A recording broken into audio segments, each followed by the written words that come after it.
Hi friends, good morning. কেমন আছো তোমরা সবাই? আসলে তোমরা সবাই ভালো আছো, আমি খুব ভালো আছি। আজকে হলো শনিবার আর ঘুরতে টাইম হচ্ছে এখন 11টা।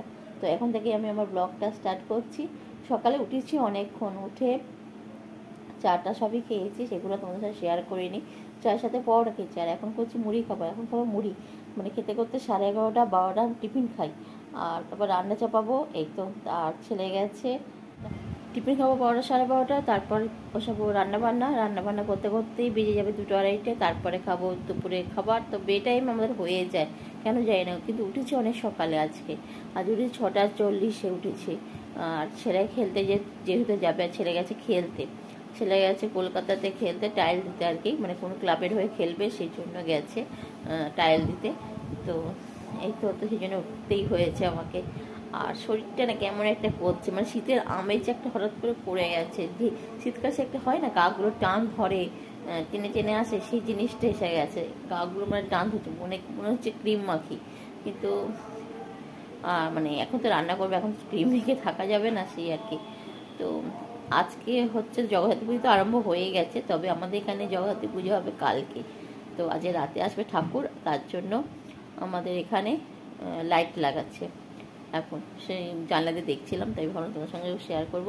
আর সেটা শেয়ার করবো রাত্রিবেলা, যখন আলো জ্বলবে তখন শেয়ার করতে পারবো তোমাদের সাথে। আর এই বছর আমার আর পুজো দেওয়া হবে না, জগদ্ধাত্রী পুজো হতাশ, মানে সকাল থেকে একটা অসুবিধায় পড়ে গেছে আমি। তো কালকে আর পুজো দিতে পারবো না।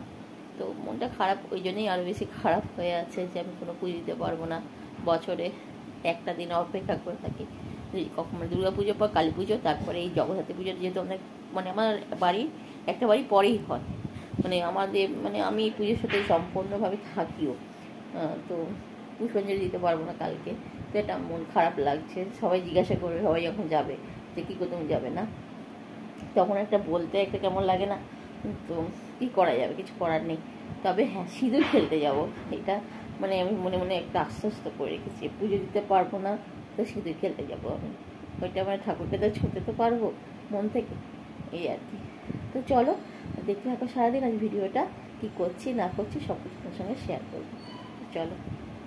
আর বাজার করা হয়ে গেছে, ব্যাগের মধ্যেই আছে, তোমার দেখিয়ে দিই। টমেটো আছে এখানে, আদা আছে, রসুন আছে, নিচে আছে শসা, পালং শাক, আর এখানে আছে আলু, পেঁয়াজ, আরও সব আছে, ঢেঁড়স মেঢস আছে। এখন হইতে পারছে 2:15। তো এখন হচ্ছে রান্না বান্না। আর ছেলে তো খেলতে গেলে মানে প্র্যাকটিস, মানে কী বলে ভুলে গেছে, টাইল দিতে গেছিলো, এখন বাড়ি ফিরছে। তো সেটা খুব খারাপ হচ্ছে, এত পেটে যন্ত্রণা করছে না, থাকতে পারছে না। এই হলো পালং শাক ভাজা, আর এই হলো ডিমের ঝোল। এগুলো আজ করে মেনু। তো চলো।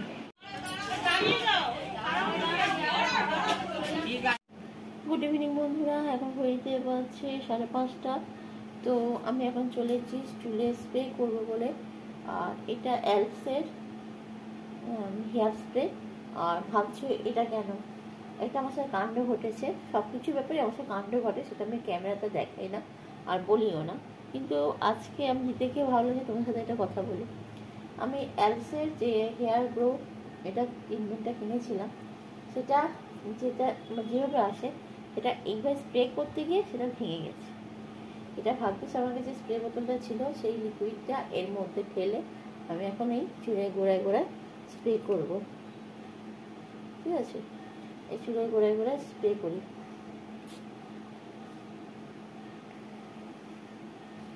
মানে ওটার মধ্যে ছিল এটা, কিন্তু এটা যদি না থাকতো না, জিনিসটা আমার পুরো নষ্ট হয়ে যেত।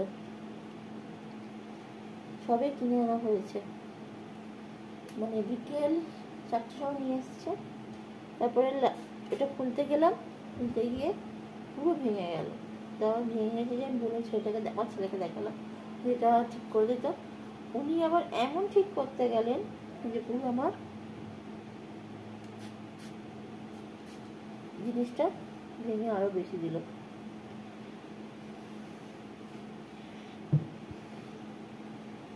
এটা কাল থেকে আমি ইউজ করছি, জানি না কি রেজাল্ট পাবো। তবে যদি রেজাল্ট পাই তো নিশ্চয়ই তোমাদেরকে বলবো জিনিসটা কেমন।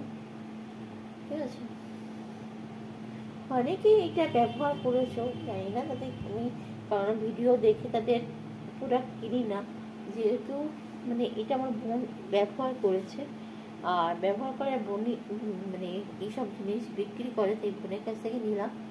সে আমাকে একটা দিস, তো আমি একবার ট্রাই করবো, কারণ অনেকের তো ভিডিও দেখছি আর তোমাদের কাছে ব্যবহার করা জিনিস মানে সেটা সত্যি কি মিথ্যে সেই জিনিসটা তো আমি জানি না, যে তোমাদের আসল হেয়ার গ্রো হচ্ছে কিনা। যতক্ষণ না নিজের ওপরে অ্যাপ্লাই করবো আমি নিজেই,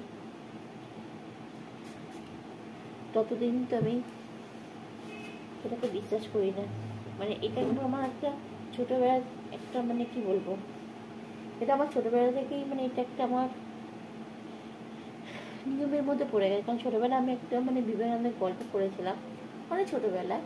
তো যখন বিবেকানন্দ পড়তাম তখন আর কি মানে একটা গল্প ছিল বিবেকানন্দ, যে নিজের চোখে মানে উনি বলেছিলেন যে নিজের চোখে কোনো জিনিস না দেখে বিশ্বাস করবে না।